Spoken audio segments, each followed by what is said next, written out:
I really hope to teach my girls, like, you complete yourself. Like, you go find your happiness, you connect to your higher power. That's huge in our house. And you let your higher power tell you, like, you let your Heavenly Father tell you how great and amazing and wonderful and capable and smart and beautiful you are.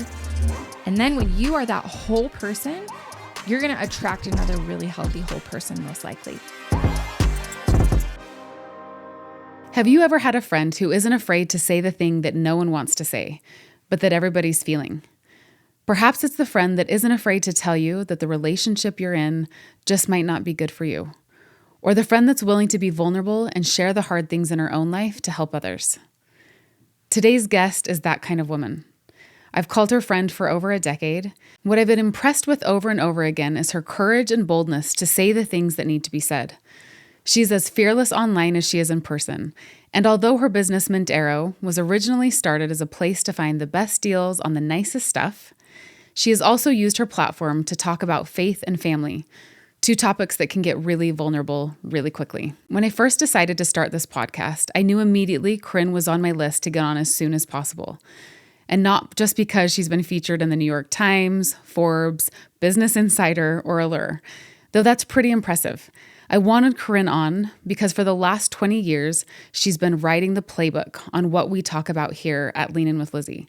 The most, how to have courage and confidence to live an abundant life.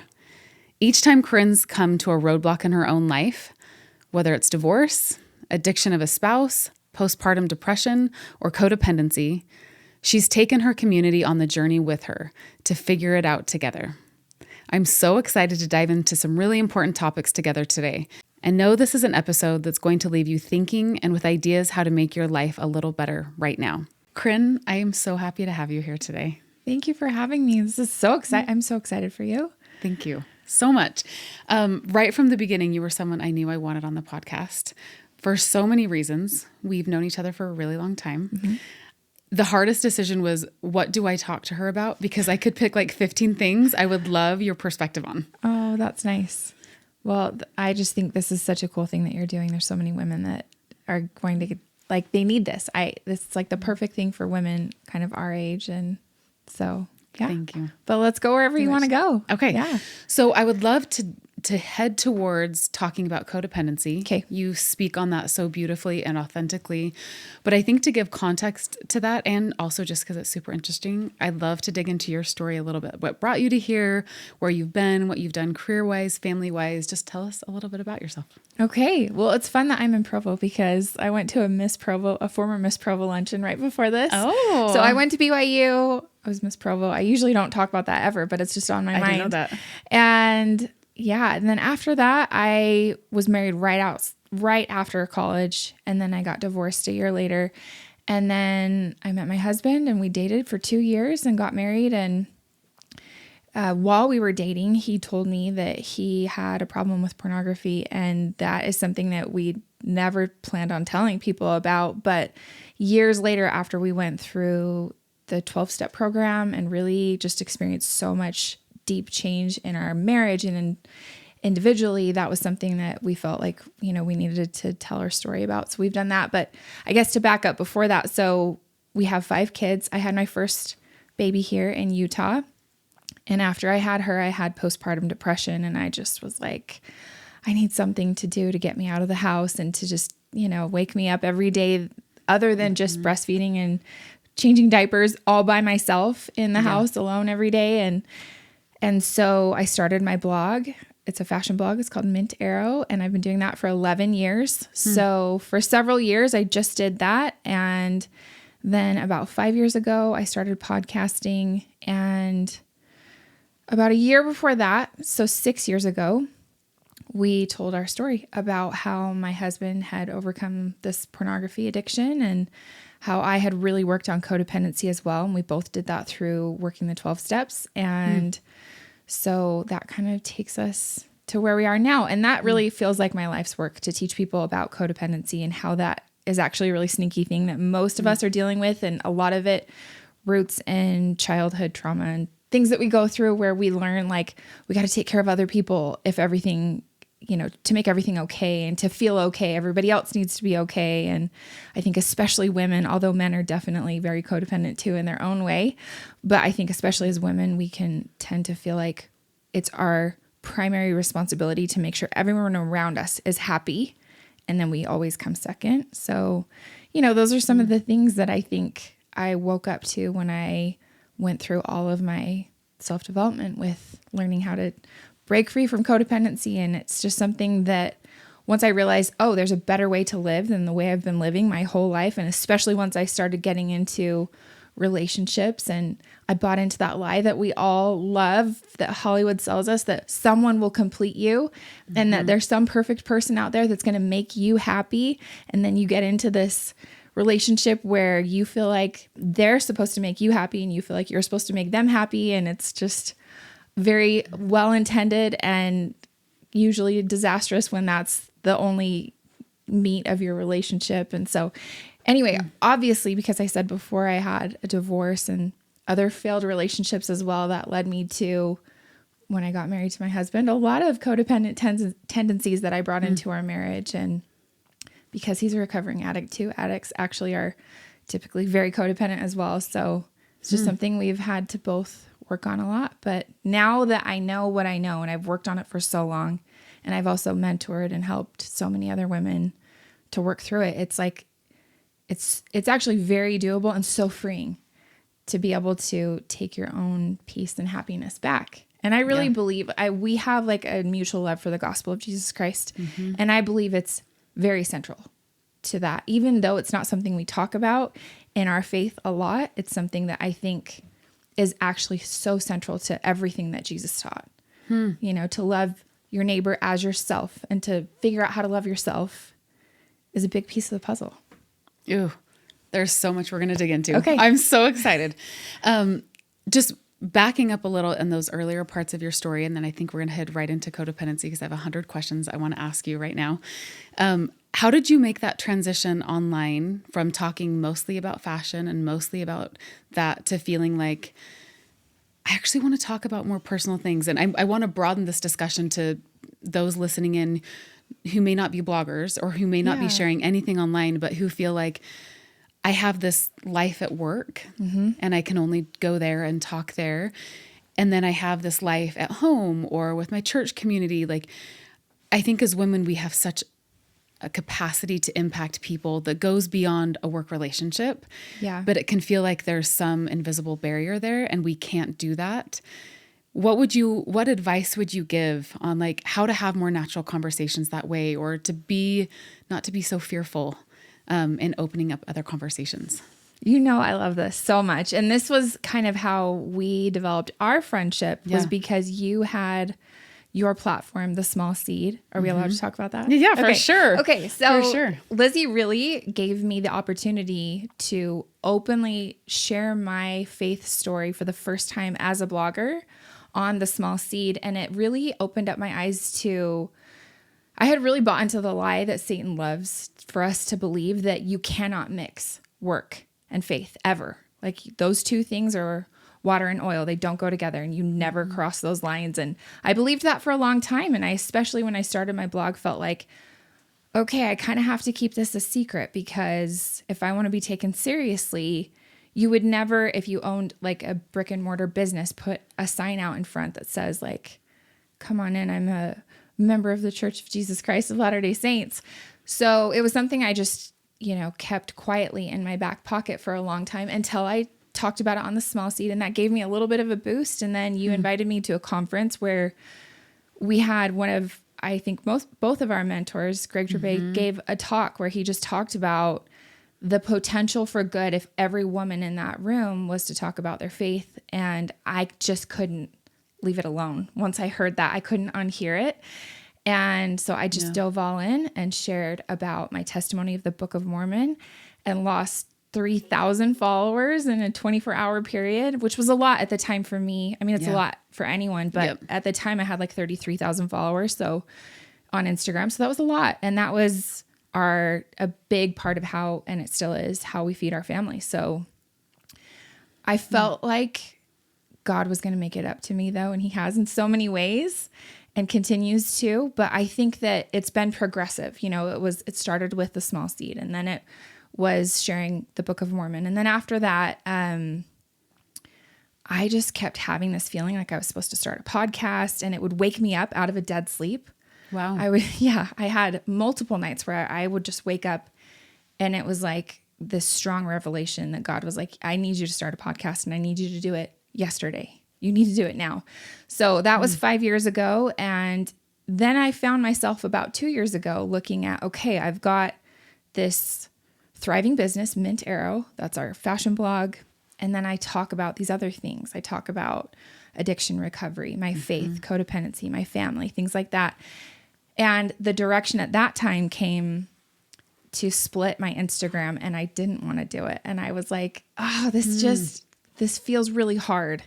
And it was just the right thing to do. So I did. And against I asked a lot of people for their advice about how to do that. And everyone said, keep your big following where the money is. Keep Mint Arrow as, the following that you had built at the time, like 130,000 followers, and then start over from scratch with the new one, with your personal, and people will follow you there if they like you. But there was something about feeling like God had given me the bigger platform, and I just didn't feel like I could turn that into just a money-making machine and then start over again. So I knew it was the right thing to do for me, to do it the opposite way, and that's what we've done, and it's worked out okay. An interesting observation on your story, which I might just be inserting this and you're going to correct me if I'm wrong. Okay.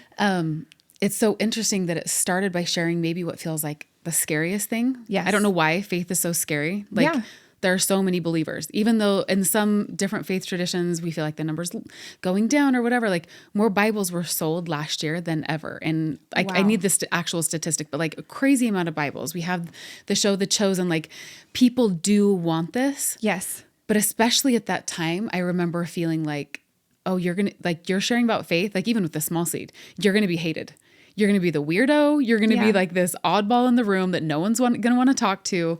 But it's interesting looking in hindsight now, like you've been able to be open about so many things that have impacted people so deeply. And I wouldn't doubt if God's like, speak about this and it's going to open doors to all these other things like ARP and like codependency. And it's beautiful to see like, it just kind of opened all of you up, and Neil too, in a really special way. Yeah, it really did. And I think that it's still scary sometimes quite honestly, I was on my closet floor 2 nights ago crying to my mom, who's in the Philippines, about feeling self-doubt. And I just was like, this is so hard in a sense that I feel like the new kid.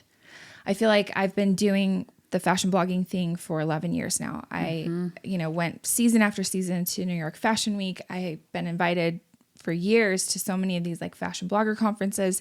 Now I'm trying to step into this new realm of being a public speaker and writing a book and, going after a New York Times bestseller. Like these are things that I am the new kid on the playground.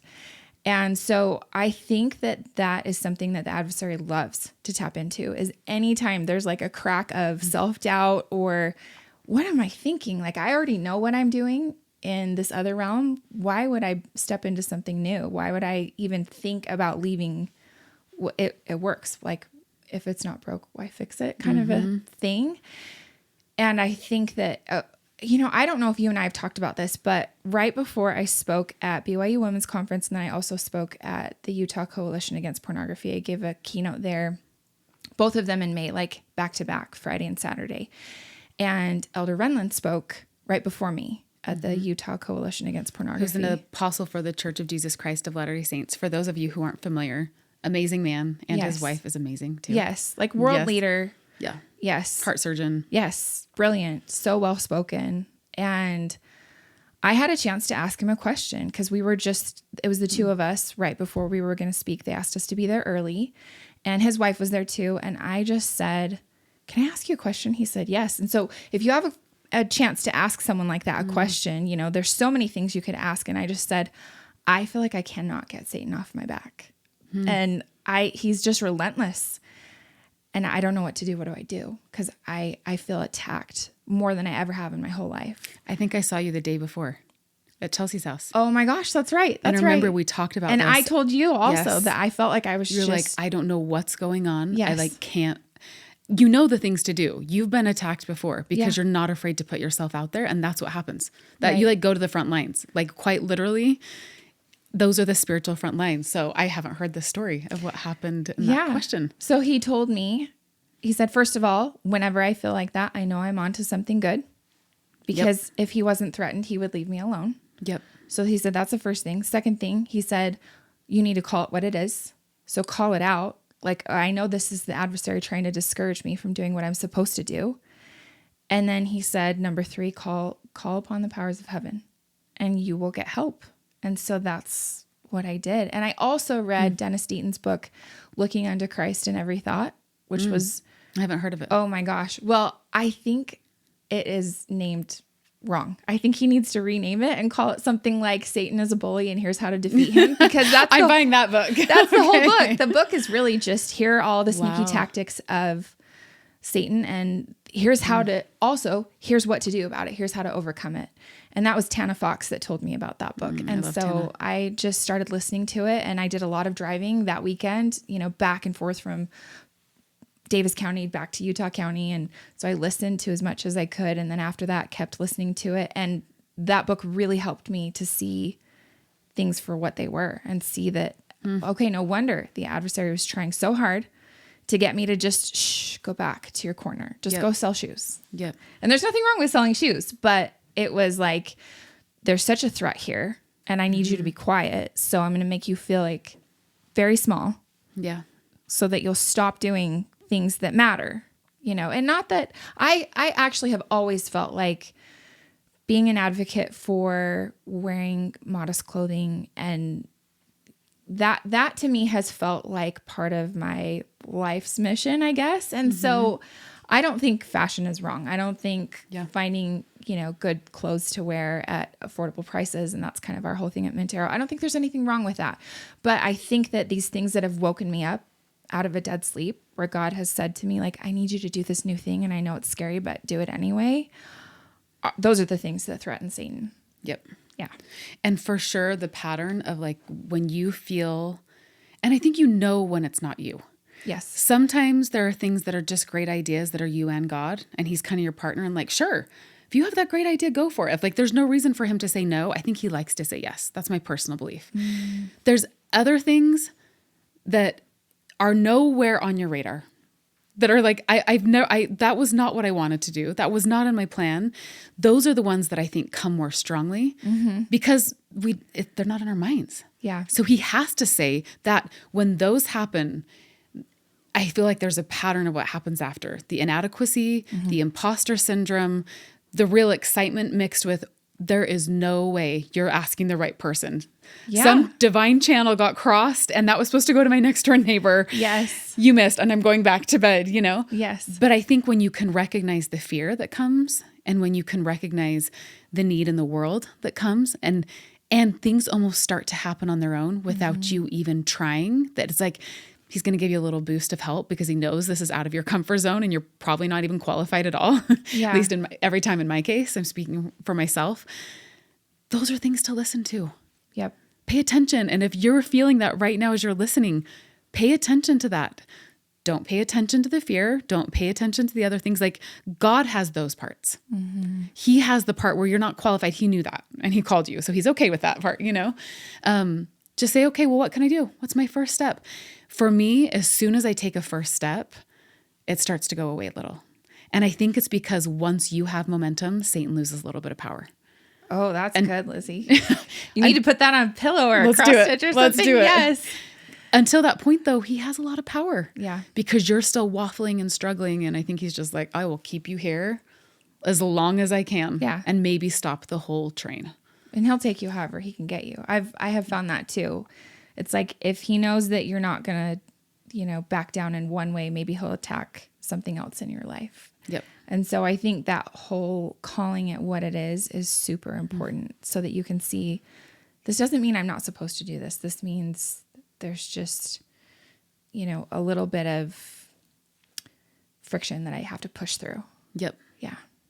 So you came from there You were in the world of fashion, but had already been talking a lot of meaningful things. And I can say, and I said this a little bit in the intro, but I'm so impressed and so admire the way you're not afraid to say the hard things.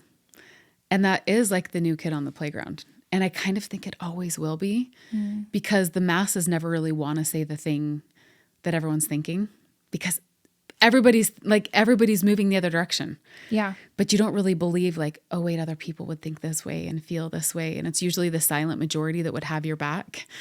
That's true. But they're scared. Yeah.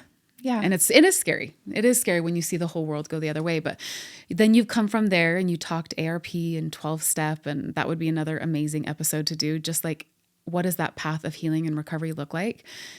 But you mentioned that you were already down this path of recovery and codependency during that time, which I didn't realize because you've been talking about this more recently. So tell me how that came into play in your story, and how was that through the ARP program that you learned more about codependency, or through other things you did at that time? I think it was both things that I was doing supplementally and then also ARP, doing the 12 steps. So ARP stands for the Addiction Recovery Program through our church, the Church of Jesus Christ. But 12-step, I mean, it's available all over the world. We have Bill and Bob to thank for that. Alcoholics Anonymous, that's where it comes from. And even our church acknowledges that in the very cover of the ARP manual, that it's adopted with permission from Alcoholics Anonymous. And it's miraculous. I believe it is the perfect path to using what we call the atonement of Jesus Christ to heal all things. But if you are 12-step languaging it, it's using your higher power to bring hope and healing into your life. So, I mean, either way that you want to, phrase it, it's the same thing. But I think how would someone find that? Sorry to cut you off. How would someone find that program if they're interested, they haven't heard about it? What would you Google? Just Google ARP? Yeah, you could Google Addiction Recovery Program, or Church of Jesus Christ, or LDS. I know we don't, we try to not go by LDS now, but yeah, anything like that. Or if you just want to find a 12-step meeting, you could just write 12-step and then your zip code, and a whole bunch of 12-step meetings would show up. And so there's a lot of meetings that are, and they will typically say like, this is open, friends and family, or this is a closed meeting, addicts only. And there are 12-step meetings for overeaters, narcotics, alcohol, everything pretty much that you can imagine. So but that is where I got my start of working on codependency for sure, was doing the 12 steps. And that was because I just hit an absolute rock bottom when Neil had a huge relapse that just blindsided me. And we had been on an up and down course for 7 years of 2 years of dating and then 5 years of marriage at that point. And I just found myself feeling like I don't even want to live like this. And I, for the first time in my life, really started thinking like, how can I stop the pain? And that's a whole different topic. But I think oftentimes with suicide, it is, how do I stop this pain? And my brain started to go there in like such a strong way that, and my kids kept me from that. I had 2 kids at the time. And I was like, I'm not going to take this seriously because I can't do that with them.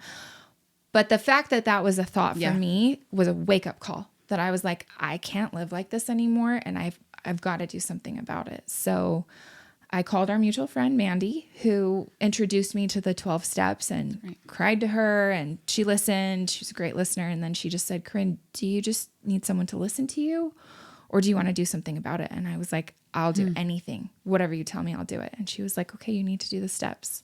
So that was the beginning of the steps. And then I did a lot of research, a lot of reading, a lot of learning about codependency, because that was my addiction, was trying to control my husband's addiction. So that's where I learned all about it. Okay. So now fast forward, you've been talking about this, and you've just said like kind of as your life's mission and part of your life's work, you feel like, which is so powerful. What are you offering at this point? Where would you have people turn? And then I want to just dig into advice you would give, how to recognize it, how to deal with it. But let's just start from the beginning. Like, what are you doing right now in teaching and helping others through this process? Yeah. So we've been talking about recovery for a few years now, for, I don't know, 6 or so years. And then a couple of years ago, I really started to feel like, where I talked about breaking off my Instagram, that I needed to do more in this self-development space. So I kind of started just tiptoeing into that and feeling it out. And last year, I really had some stronger revelations of like, oh, it's codependency that I need to teach. And then I ended up inventing, I don't know how you say it, a word, code-free, and trademarked it. And that is what I'm teaching now, is teaching people how to be code-free, which is freedom from codependency.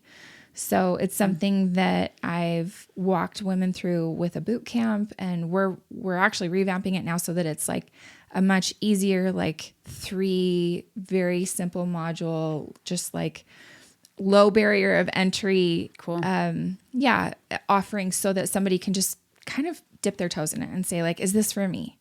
And either way, I think even if you're a less codependent person or a raging codependent or anywhere in between, I think it helps people because it helps you kind of get more clear about where you've come from and how you got there and what you'd like to change that would enable you to take back your own happiness and peace.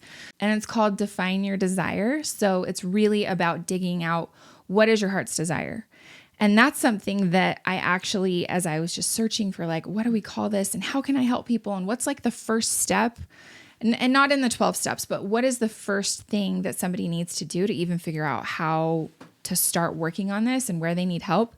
That's what I needed. I needed to say like, okay, if I'm not happy with what my life looks like right now and it's disastrous and I know I can't keep going this way, well, what do I want? Yeah. And at that point, I was like, I just need to figure out how to be happy no matter what Neil chooses. If he chooses to get better, great. But if not, I need to figure out a way to be okay. So that was kind of my ground zero. And so that's what I'm helping people discover at this point. Ew, I love that. So what about the person who hasn't hit ground zero and may not even know that this is a struggle, but this is a point of friction in their life? Like, since following you and like getting like little pieces here and there, it's like my eyes have been open to how much this is an issue, where we're really good as women, which I think there's a positive and negative about this. We're really good at being martyrs, but doing it anyway. And like, but then letting people know about it. And just in general, then being a victim about who we are and what we're doing. But I don't think, like, I think there's some things with mental health that we're, thank heavens, talking so much more about right now. Right. And the awareness has grown. I don't see any, and maybe just because I'm not in the space, I don't see anything else about codependency. I see some things about boundaries, but less so too. Like, where would you say, maybe here's some warning signs, or here's some things to think about? Like, if you're seeing this regularly as a pattern in your life, you should be doing some work here. Yeah. Well, let's talk about boundaries, because I think that's one of the most universal things that actually I'm shocked by how many experts get that wrong. Love it. And I will hear all the time an expert, someone with a PhD, say, you need to express your boundaries. You need to be telling people what your boundaries are. And I'm like, you don't always actually need to tell people your boundaries. You just need to have them, because nobody needs to comply with your boundaries if they're true boundaries. So I always like to tell people, if they're like, I don't even know what I need a boundary for. If you can think of something that you dread, you probably need a boundary. So if there is a family function, if there is some, interaction that you have with someone at your kid's school, or someone that's a neighbor, anything like that, where you're like, I kind of cringe, I dread this because it's so uncomfortable, that's a really good indication that you probably need a boundary. Give us an example. So let's say I love this example because it totally couldn't be me, because I don't live in Utah, but let's just pretend that I had a mother-in-law who just dropped in all the time, never called, no warning, and it was excessive. So, and I'm dreading that, right? Like, she's at the door again. Oh my gosh. Like, I want to have a good relationship with her, but I just can't do this. So this would be a boundary that you have to communicate, where you would say to her in a really loving way, I love you. I want to have a great relationship with you. Also, I love to have peace in my home and to feel comfortable in my own home. And so I want to have both. So here's how I think we can have both. Can we agree to get together every other Sunday? And then if you really want to come over, will you please just call or text me before? And that's a request. That's not a boundary. But where the boundary would come in is, let's say your mother-in-law says, no, I feel like I can come over anytime. Then you would have to say, I actually really need you to tell me when you're coming, And if you can't, then, and I actually would stop there. Is that something you can at least agree upon? Like, can you let me know that you are thinking about coming, and then I can tell you if it's a good day or not? Let's say she says no. No, I should be able to come over to my son's house anytime. That's when you would say, okay, well, I feel like once a week is good. I would love to be able to plan that with you. But if not, I'm going to need you, what I feel comfortable with is if you would tell me when you're coming. And if not, then I'm just not going to come to the door. That's an extreme. But that is a boundary where you would tell a person, like, it doesn't matter if you comply with this or not. I'm not going to just have an open door policy with my mother-in-law and then have it create tension in my marriage and not feel safe in my own home. That's a very extreme example, but most mother-in-laws would be like, okay, once a week's totally reasonable, or twice a month, or whatever it is, Or letting you know when I'm coming. Right. And giving you some. Most people would find that pretty reasonable. Yeah. And then you could eliminate that, even on her end, the discomfort of, I thought this was fine. Yeah. You've never said anything. That's where a lot of these problems come in, is because we have really nice women who feel like they can't say anything. So they're letting things happen to them that are creating all this other resentment and tension in their life, and they don't know how to deal with it. So that's one example. But here's an example of a boundary that I have in my life with someone who I love, who is late to everything, and not just like a little bit late, but extremely late. I have created a boundary that I don't need to tell her because it would hurt her feelings. And it's someone that I really want a good relationship with. But I've just decided when we get together with this person and our families get together, I pick a neutral place, like a Disneyland, for example, where if she comes 2 hours late, it doesn't matter. I'm not waiting. My kids aren't crying and hungry. Like, everybody can have a great time, whether you come on time or 20 minutes late or 2 hours late. That's a boundary that I have where I don't need to tell that person, because it would probably make them feel really bad and kind of create, an uncomfortable situation that doesn't even need to be created. If I just say, okay, I know that what my boundary is with this person, in order to eliminate that possibility of resentment, is I just pick a neutral place. It can be a playground or whatever, where we meet up and my kids and my family are just fine, even if that person comes really late. Ooh, great examples. So if you have something in your life where you're feeling a relationship with another person, and you keep feeling resentful or frustrated or feeling like they never or they always, and I therefore am the victim because of that. Yeah. That's a good red flag. Yes. Like, I obviously am letting them do whatever they want. And my response is negative because I feel like I don't have control. Yes. Okay. Yes. So that's where you have to kind of step back and examine, what are the reasons for those resentments? Is it because you feel like you're getting taken advantage of? Or do you feel like they don't respect you? Or do you feel like they think they're the more important person? Like, there's going to be so many different reasons, but let's go to marriage, because I think that's something that so many people, I think you'd be hard pressed to find a marriage that doesn't have even like a little bit of this. If you do, then they have really, really healthy things going on. They've probably done a lot of work. But they've probably done a lot of work. Yep. Yeah. And they probably have hard conversations, and that's why they don't have these. But if you are experiencing that, let's say there's something where it's an you always or you never. So you have to, in a marriage, you have to say what you want. You have to be willing to verbalize that. And then if it's something that you feel really strongly about and it's reasonable and the other person doesn't want to comply, then you have to decide, what am I going to do about it? Am I going to either accept it because it's really not that big of a deal? Or if it's a really big deal to you and it's really affecting your quality of life, what are you going to do about it?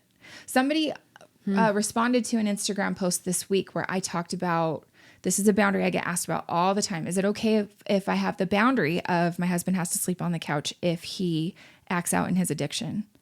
And I'm like, well, is that your boundary because it's a punishment because you want him to feel bad and you feel like he doesn't deserve to sleep in your bed?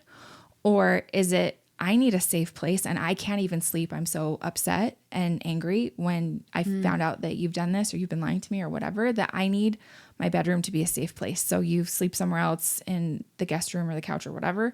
That would be a healthy boundary. And then someone asked a follow-up question. Well, what if he doesn't want to comply? And I'm like, that's a good question. And it is more of a request than it is a boundary, because you can't really force someone to not sleep in their own bed.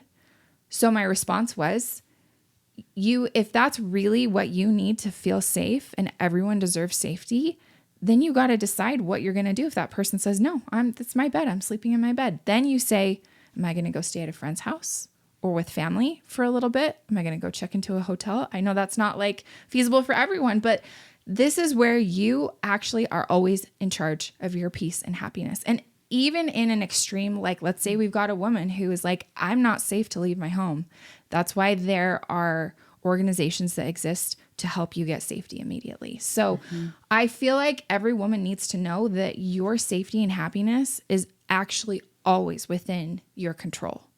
Even if it maybe is going to take some extremes for you to get there, you have to decide what's worth it to you, because maybe you're just bickering over something that actually doesn't matter. But if it's a really big deal, you need to be willing to take those steps to create the safety for yourself. And if you have kids, they're going to watch you and model whatever you do. So it's not just for you, it's also for your kids.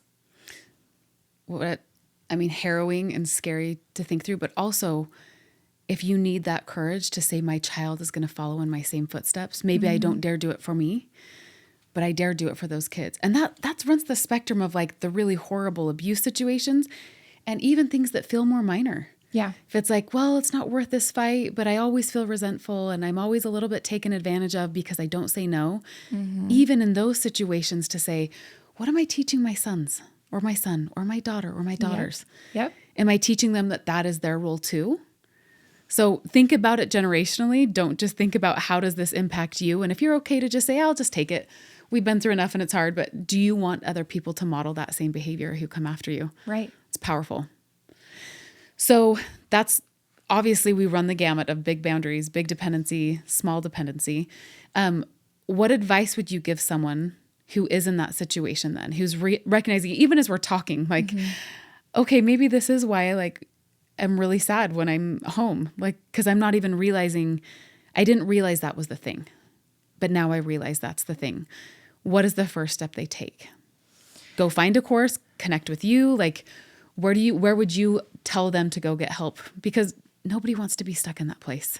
Yeah. I'm always happy to help people, and I'm always providing free advice and resources. I don't know if I'm supposed to call it advice, but I'm constantly trying to educate on that on my personal Instagram.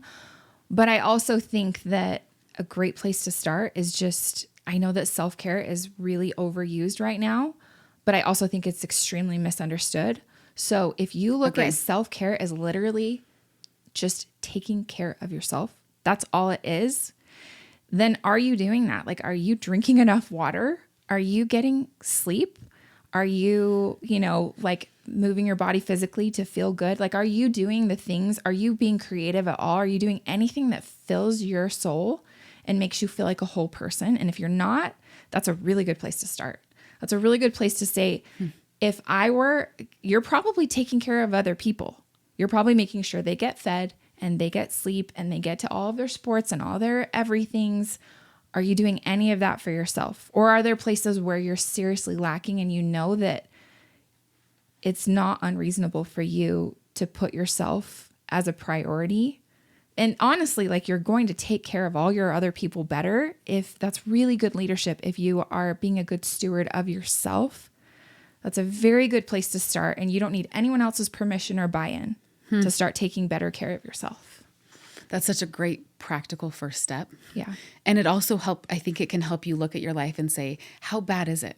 Yeah. Because I think whenever something's gone out of control, we're just like the frog in the pot. We're just boiled slowly. And so we don't realize the water's that hot. Yeah. But if you're looking at yourself and you're like, it's frustrating, still worth working on. Yep. Nobody even wants frustration. But I think that test of, is it causing me to not eat? Is it causing me to not sleep? Are there things that I'm doing my boundaries are being so pushed on? I'm so dependent that I'm not even taking care of any of those things. Then that's a really good sign. It's probably a lot worse than you are letting on or even understand in your own mind. And tackle that. Yeah. And I think one of the most common things I'll hear back is, I don't have time for that. And I almost every time it's a woman who's doing what I do in different seasons of my life and I'm still guilty of. But if you are robbing Peter to pay Paul, as in you are staying up late at night to get the me time, and then you're waking up feeling exhausted, try flipping that. Go to bed earlier and get up earlier, even 30 minutes earlier than your kids or whoever. If you are waking up to needs, you're probably feeling depleted all day long because you woke up to someone needing something from you.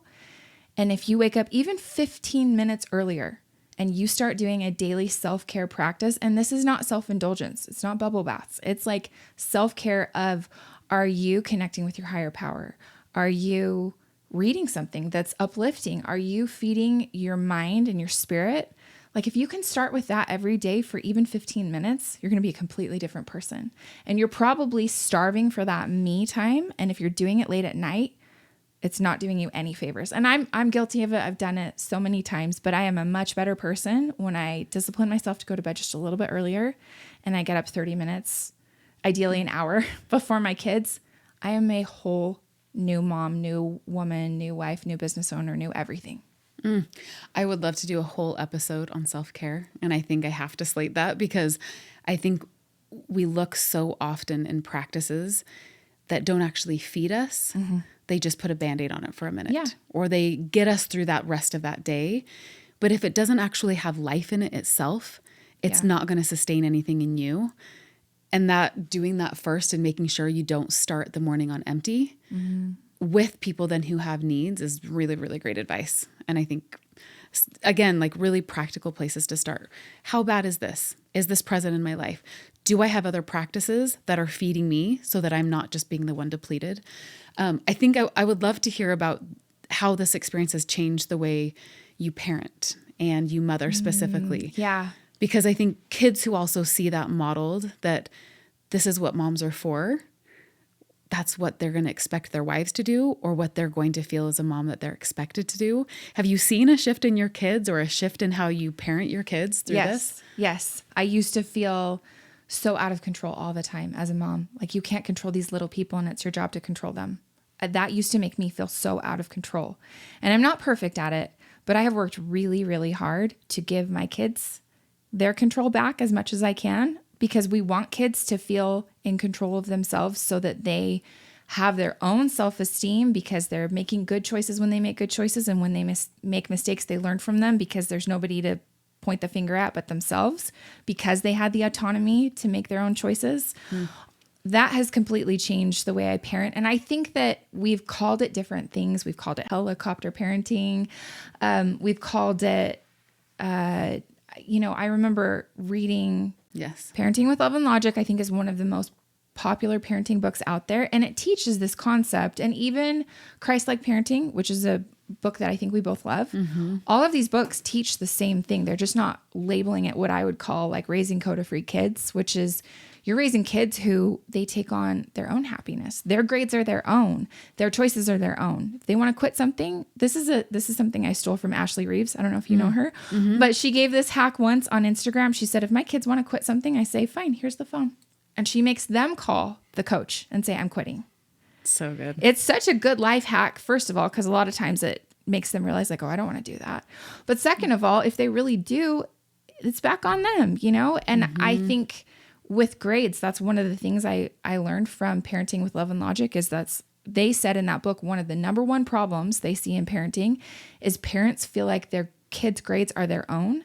Yeah. And they take them on as their own. It's such an emotional thing when the grades come home. And am I a good parent? Am I a bad parent? I just went to back to school night last night, and every single class, it was like, so here's how you can get a hold of us. Here's how you can see all the missing assignments. Here's how you can track everything. And I'm just looking at that going, it's not my 6th grade. This is my daughter's 6th grade. And I went home and told her that, like, hey, I heard that you're doing awesome in these classes. And here's how you get a hold of your teacher when you have a problem. And here's the office hours. So if you start struggling, you know where to go. But I'm not going to do that for her because I want her to own her grades. I want her to feel the self-esteem of I earned that grade, not my mom made me earn that grade. And so I am trying really hard to allow my kids to feel the self-confidence of I make my own choices. I own my happiness. I own, the path that I've created for myself. Because then they'll feel good when good things happen. Yeah. If you've done it for them, there's no self-esteem boost. Or you there's forced no confidence them, even if it's like, well, Yep. it was their test, but it's like, okay, mom didn't let me go out and play with my friends because I had to study. Then, where's mom when you go off to college? Yeah. I work some at our kids' school and love it so much. And we use this analogy sometimes that when something feels too heavy for kids, it's like you're in a basketball game and they pass the ball to you as a parent. I can't do this. Here's my problem. You take it now. Mm-hmm. And the best thing we can do as parents is just pass the ball right back to them and just say, ooh, that sounds hard. What are you going to do? Ball's back in their court. Yep. Oh, wow. That sounds like a really awesome night. Tell me how you felt about it. Like both positive and negative, pass the ball right back and say, this is your ball. This is your game. Yeah. I have games I'm playing and I have my own failures and my own successes. But that visual for me was so helpful to say, oh, the ball needs to go back to them. It's a great visual. Because if I hold it and I start freaking out or I start feeling like, what is going to happen? Or what if they don't care at all about their grades? Or whatever our minds can spin out as parents. Mm-hmm.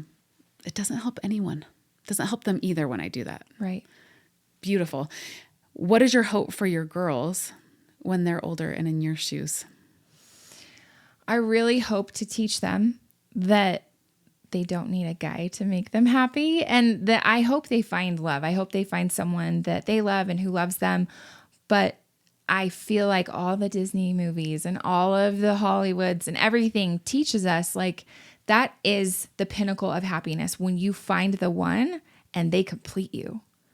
I really hope to teach my girls like you complete yourself. Like you go find your happiness, you connect to your higher power. That's huge in our house. And you let your higher power tell you, like you let your Heavenly Father tell you how great and amazing and wonderful and capable and smart and beautiful you are. And then when you are that whole person, you're going to attract another really healthy whole person, most likely. Not someone who they feel like they need another codependent to complete them. And then you're in a mess. Luckily, Neil and I figured out how to untangle a lot of that. But 100% that's part of why we were attracted to each other, because we were both total codependents, So I hope to teach my girls that they really own their own happiness and that the best place to get their validation is from their higher power, from their Heavenly Father. So beautiful. Thinking about my own college years, and there were some things that I delayed because I just thought, well, like when you're married, then that will fix it. Yeah. And I would have loved to have been empowered back then to say, is there something frustrating you right now? Then it's going to keep frustrating you then.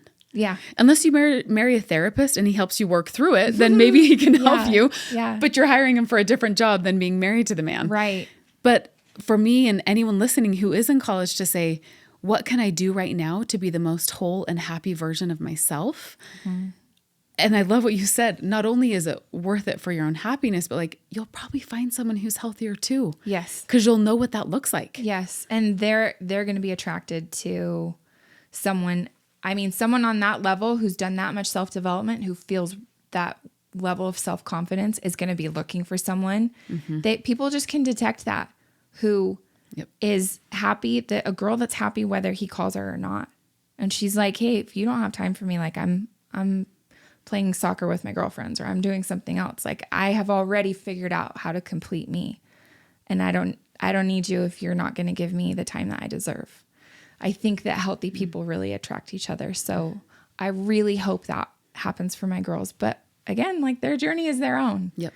Like my daughter's 6th grade is her own, and her college will be her own. And so I don't know, with all parenting things, I'm like, I can talk big because we all can. I'm only as far as I am, Yep. So who knows? But I also think that there have been things that have happened in my marriage that in the beginning I would have handled so differently. And now I really feel so good about where I've gotten because of the work that I've done, and that Neil's life and his happiness and his recovery and all of that is his own, and that mine is my own. And I feel really confident that we've developed that in a healthy way that's sustainable, that's long-term. Okay, I'm going to see if we can get to 2 more quick topics, but they'll be brief ones. I also want to just talk about Neil for a second. Okay. And mostly because we've been friends long enough and I've seen your content long enough, that I know he's okay with you sharing all these things. And I mostly at this point really just want to give him a shout out, because I think that is really, really scary for men to talk about. It's scary to have wives talk about things that then say, this is what is happening at home.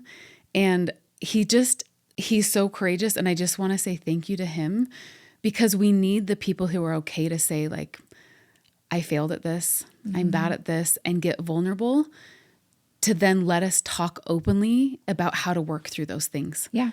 So just like bravo to him, and tell him thank you. If he listens in, thank you, Neil.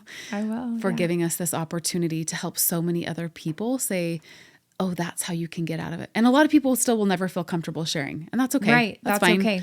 But it gives us a model of another way and another opportunity. Yeah. And he did a whole episode on our podcast about breaking anonymity with one of his friends and why it's so important. But really what it boils down to is nobody knows about the 12 steps. Nobody knows about recovery. Nobody knows about solution unless someone's willing to talk about it. And that actually is the 12th step. And it comes in different forms. Some people only feel comfortable doing it in private conversations when they feel like moved upon by the Spirit. And that's okay. For Neil, he came to me and said, this is what we need to do, and I'm ready to do it. So that's why we did it. So brave. Yeah. So brave. 2 last questions. One, how has faith, I love that we share faith. It's like, it drives us to our core. I love that we're also members of the same church, because then we have the same language and we have this faith in God. For someone who doesn't feel that, and for someone who doesn't feel a connection to God, where would you start on that journey? Maybe 1 or 2 practices or one thought there. Yeah, I think the most important thing still is to figure out your higher power. And maybe that's the universe. Maybe you feel like karma is out in all things in the world. And that's a great place to start. If you feel like good people that do good get good back, great. If you feel like you have a purpose in this life and that there's an ability for you to live your purpose, then that's, a lot of people call that like your highest and best self. And that's your higher power. Great. Like, work up to that potential of what you know you can be on your best day and what it feels like.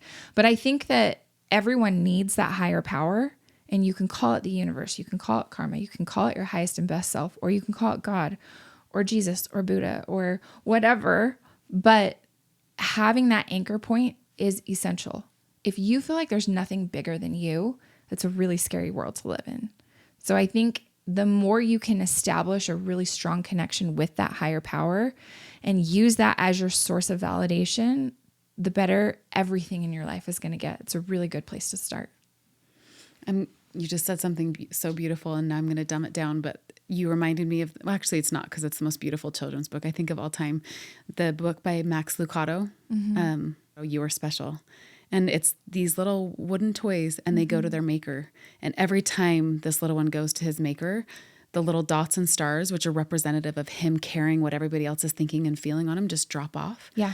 And I think that is the thing, like, who am I looking to tell me good job? Who am I looking to feel whole? And ultimately, it has to come from that source that is eternal and everlasting and won't dry up and isn't a well like all of us humans that at some point there's no water left. We have to look to something that's deeper and more than that. Okay, my last question, thank you for that, is what do you want your legacy to be? Ooh, what do I want my legacy to be? I want my legacy to be that people know that they are in charge of their own happiness, and that happiness does come from connecting with your higher power and getting your validation there. That really is what's so cool about that, is that it is the core of the gospel of Jesus Christ. And it is the core of becoming Code-free, which I feel like is my life's work. So I hope that my children will learn that they are in charge of their own happiness. I hope that they believe at the end of the day what I believe, and it's okay if they don't, but I hope that they are always clear that what we want to teach them most importantly is that they came to this earth with choices, and that they get to own those choices, and that nobody else has power over them, and that whatever those choices are will lead them to their final destination in life. Like whoever they become is going to be because of those choices. And the best anchor point for them to point them in the right direction is their higher power. I hope my kids will learn that. I hope, my legacy, I hope my grandkids and whoever else ends up listening to our crazy podcast that we've been doing for so long and all of the things that I've written on Instagram, all that stuff. Like, I hope that that's what that leads to. Thank you so much. It was such a treat, and I can't wait till the next time. Thank you, Lizzy.